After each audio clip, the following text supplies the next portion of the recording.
First one there that I saw was Tina Murray. I think that was one of the first ones that popped up there. All right, go ahead and take that. I'm going to catch up to this list here. All right, so what are the seals that are spoken of in Scripture? She's referring to in Revelation. If you go to Revelation chapter 6, that's where this is found. And let me get over there first. So what happens is in chapter 4, you got to back up. We always talk about context. In chapter 4 and chapter 5, you have what's called the throne room scene. And this is where you have this picture. Remember, this is a vision. That's the first thing you always need to remember. This is a vision. And you have this picture of the throne room scene. And on this throne is this being, which is interpreted as being God. And he has in his hand a scroll, and it's written on both sides. And what that typically represents is God's will, just like the scriptures are what is written. And it's sealed up. And a seal is, in that day and age, in the first century, was a little piece of wax. You would take that scroll, you'd roll it up, and then you'd drop a piece of wax on there. A king would typically take his ring and press in there his signet. Signet, that's it. Mm-hmm. And that would seal it. And he says that no one is worthy to open the seals because no human being is worthy. But yet he looks up, and there's the lamb that was slain, and he goes over and takes it.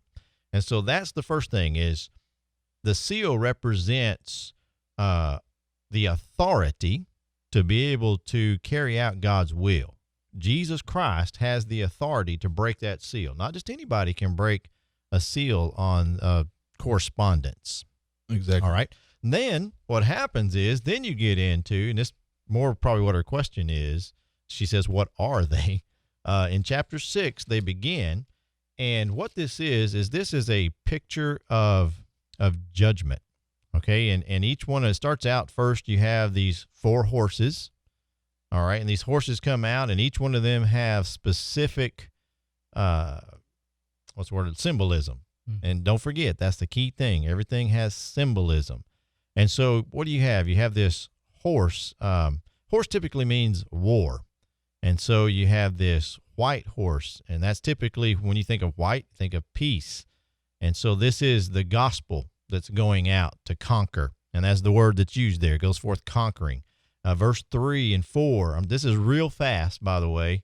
I'm going through this. And if you want to know more, do have a series of lessons that's on the Margaret Street Church of Christ YouTube page. And we're studying the book of Revelation, and I go into more detail with these.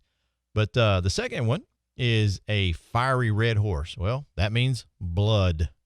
And so that shows that persecution always follows the gospel. And that's what you see. That's what they were experiencing in the first century.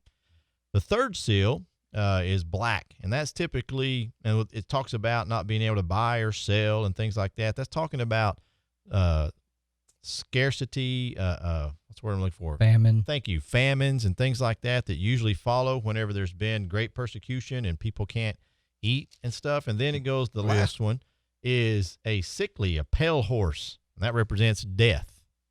And so it's this progression of what's happening. But the key thing is verses 9 through 11, the 5th seal, because this carries out through the rest of the book. And these are, it says, the souls under the altar. And what that is, these are those who had been slain. These are martyrs. And I love this. It says the ones with testimony. That's the word martyria. That's where we get our word martyr. Mm-hmm.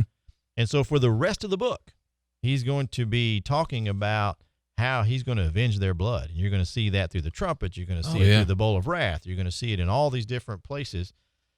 And then the last one, 6, the 6th seal, that is basically judgment. So what you're seeing here is you're seeing over the course of the time Christ came the first time until he comes the second time is what's taking place in the world, that there's going to be, the gospel's going to go out. There's going to be persecution. There's going to be famines. There's going to be martyrs. But this is all going to result in God judging the world. There you go. Excellent, excellent answer.